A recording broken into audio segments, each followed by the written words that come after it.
Assalamualaikum warahmatullahi wabarakatuh.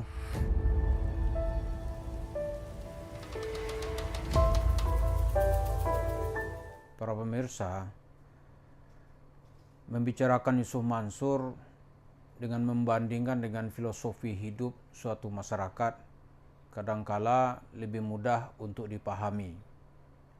Kan kalau kita cerita misalnya di dalam kehidupan masyarakat kita, katakanlah dalam budaya Jawa, filsafat hidup orang Jawa atau horoskop Jawa, bisa juga disebut primbon Jawa gitu.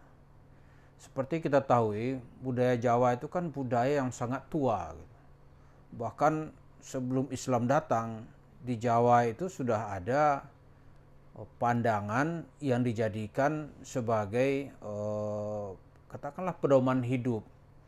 Apakah itu nanti mengenai waktu, kalender, maka kalender orang Jawa itu ada disebut dengan kalender Saka atau tahun Saka gitu. Itu jauh sebelum Islam datang ke sini itu sudah ada. Tapi nanti oleh Sultan Agung, penguasa Jawa yang terkenal kepintaran dan kecerdasannya, pada tahun 1865 dia merubah kalender Jawa itu dari kalender tahun Saka yang berpatokan kepada perputaran bumi mengelilingi matahari, nanti dirubah kepada patokan bulan mengelilingi bumi. Jadi kalau pertama itu mungkin disebut dengan tahun Samsiah. Nanti oleh Sultan Agung dirubah menjadi tahun Komariah. Jadi tahun Saka yang sudah berumur 1855 itu diteruskan saja ya, pada tahun 1865 Masehi. Maka nama-nama bulan kemudian dirubah, dicocokkan dengan penanggalan Islam.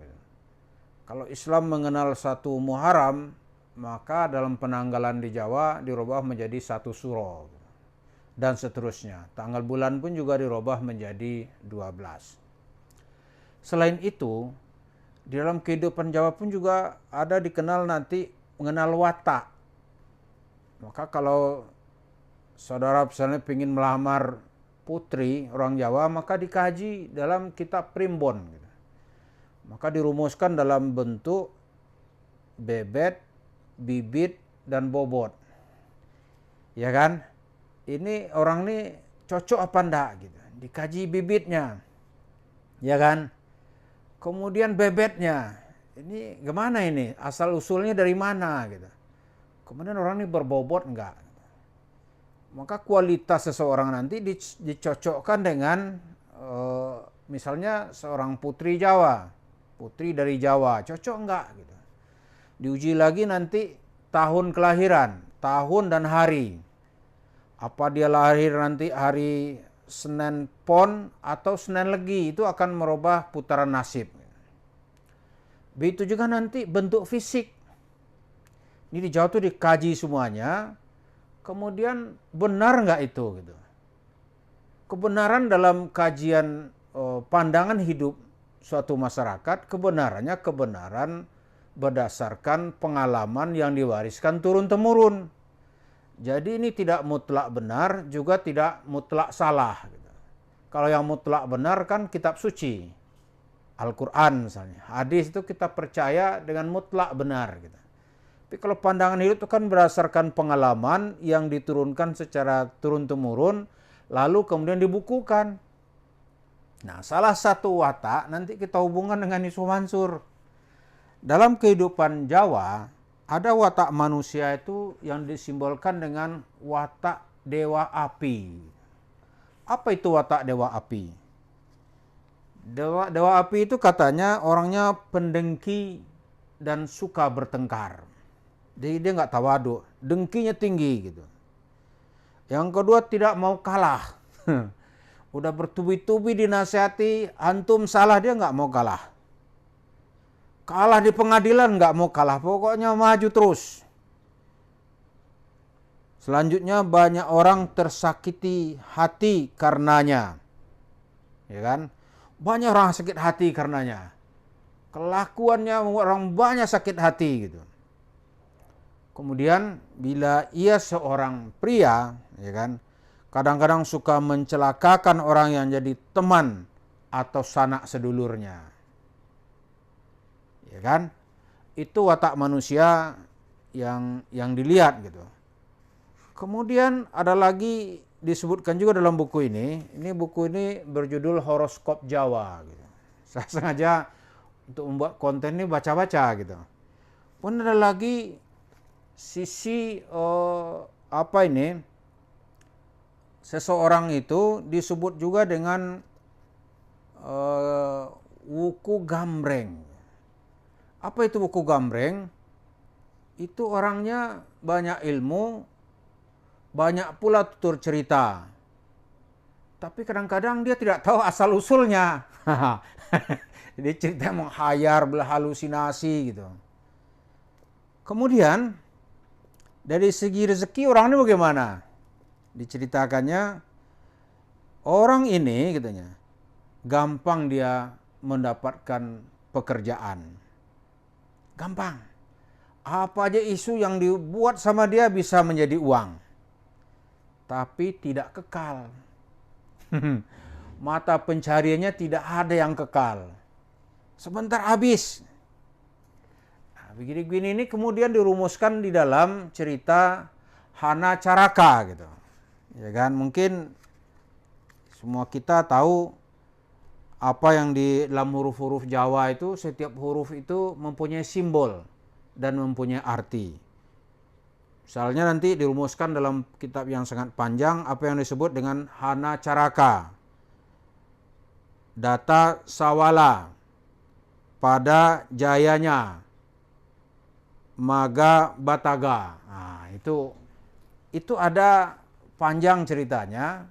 Kemudian diceritakan juga kalau orang bertubuh pendek, wataknya seperti apa gitu. Kalau kita cocok-cocokkan, ini tentu namanya cocokmologi. Ilmu di Jawa itu ada namanya cocokmologi, ya kan? Misalnya kalau tahun-tahun politik, ilmu cocokmologi itu sangat banyak dibahas. Misalnya otak watak manusia pengkhianat, itu kan ada dibahas kan dalam kajian Jawa. Nah, Yusuf Mansur itu cocoknya kayak apa gitu? Cocoknya seperti perjalanan dewa api. Ya kan? Orangnya panasan, mempunyai kasus di mana-mana, rezekinya mungkin, mencari uangnya mungkin banyak, tapi nggak tahan lama. Jadi kekhawatiran Yusuf Mansur itu dia berjuang terus karena yang menakutkan dia kan takut miskin. Tapi dalam horoskop Jawa ini nggak tahan lama. Karena rezekinya panas seperti api. Jadi itu pemahaman kita kalau kita lihat, oh begini. Jadi perjuangan dia yang sekarang ini dia berjuang melawan dirinya. Karena dalam ilmu horoskop Jawa itu seperti tadi wataknya. Kemudian cocok nggak dalam kehidupan gitu. Kalau kita lihat ada mirip-miripnya. Tapi kebenaran ini tentu tidak kebenaran wahyu. Jangan pula nih, ayatnya mana ya? Nggak ada. Tapi watak tadi itu pengalaman hidup masyarakat di Kepulauan Nusantara. Kan masih berlaku sekarang ini. Coba kita melamar orang. Anak perempuan di Jawa dilamar, pasti dia tanya namanya siapa, asal-usul dari mana, anak siapa, kerjaan apa. Dikaji tuh sifat-sifatnya. Cocok nggak? Kalau cocok, maka nanti ada pemberkatan bismillah. Jodohnya panjang, barakah insya Allah. Nah cerita Yusuf Mansur tadi itu, dalam ilmu atau horoskop Jawa itu ya begitu wataknya. Dia berwatak dewa api gitu. Tapi kebenarannya tentu kebenaran turun-temurun. Biasanya orang yang berwatak seperti ini, hidupnya nanti berakhir dengan nelangsa. Susah. Malah seorang Habib bilang, ya orang-orang itu nanti hidupnya akan susah sekali gitu. Jadi itu yang sekarang yang menakutkan Yusuf Mansur. Karena itu dia berjuang terus. Sementara berkasus terus. Melawan terus. Sementara berkasus terus. Maka sasaran dia adalah orang yang tidak diberi pengertian. Mudah-mudahan kita tengok ini perjalanan nasib bagaimana Yusuf Mansur ini cocok apa enggak dalam kajian orang Jawa. Karena dia tuh banyak melakukan seseran-seseran kan di tengah-tengah masyarakat pedesaan di Jawa. Dia ke Kalimantan ternyata juga yang etnisnya asal-usulnya orang Jawa yang dia pengaruhi itu. Dia hibur-hibur. Tapi kalau dia nyeser ke Sumatera kayaknya kurang mempan dia. Apalagi nanti ke Sulawesi. Kalau ke Papua apalagi makin nggak dapat dia. Karena di sana tuh orang juga lebih butuh banyak duit gitu. Jadi kita baca Bin ini mungkin membuat kita itu semakin arif. Dan para netizen semua juga akan melihat nanti, oh beginilah perjalanan akhir orang yang disebut dengan cerita Jawa itu perjalanan seorang dewa api. Terima kasih. Assalamualaikum warahmatullahi wabarakatuh.